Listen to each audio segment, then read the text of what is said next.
রাজধানীর বাড্ডায় ঢাকা ১১ আসনে এনসিপি আহ্বায়ক ও ১১ দলীয় জোটের প্রার্থী নাহিদ ইসলামের নির্বাচনী জনসভা চলছে। সেখানে আছেন সহকর্মী মুহাজির হক, যাচ্ছি তার কাছে। মুহাজির, জানাবেন বিস্তারিত জনসভার।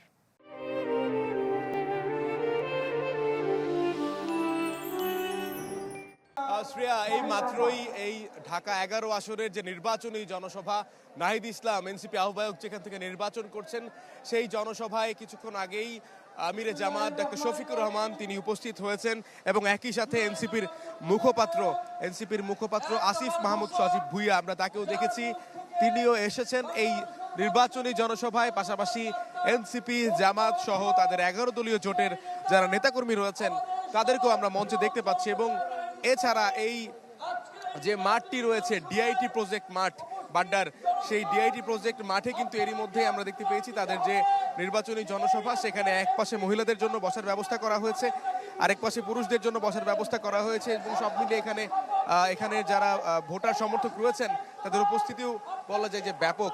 এবং এই ঢাকা ১১ যে নির্বাচনী আসন, সেখানে এনসিপি আহ্বায়ক নাহিদ ইসলাম শাপলাকলি প্রতীকে নির্বাচন করছেন এবং তার এই নির্বাচনী যে জনসভা, সেখানে এরই মধ্যেই তার যে ছাত্র শক্তির যে নেতা রয়েছে তারা দেখছি কথা বলছেন, অর্থাৎ এনসিপির যারা যে অঙ্গ সংগঠনগুলো রয়েছে তাদের নেতাকর্মীরাও তার সাথে এসেছেন। আমরা দেখতে পেয়েছি আবু বাকের মজুমদার, জাহিদ হোসেন, তাদেরকে আমরা দেখতে পেয়েছি।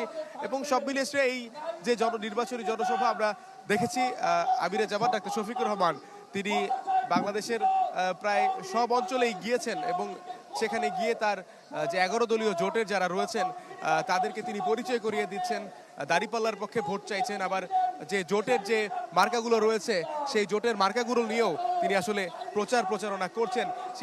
সেই জায়গা থেকে বলতে হয় যে এখানে এই নির্বাচনী জনসভায় তিনি আসছেন এবং আর কিছুক্ষণের মধ্যে এখানে মামুনুল হক, এনসিপি মুখপাত্র, তারা তো এসেছেন। সব মিলিয়ে নির্বাচনী জনসভায় এক ধরনের ভিন্ন মাত্রায় যোগ হলো নাহিদ ইসলামের প্রচারণাও। এই ছিল এখন পর্যন্ত আমার কাছ থেকে সবশেষ খবরাখবর। ধন্যবাদ মুহাজির। দর্শক, সরাসরি যুক্ত ছিলাম বাড্ডায়, শুনছিলাম নাহিদ ইসলামের নির্বাচনী জনসভার খবর।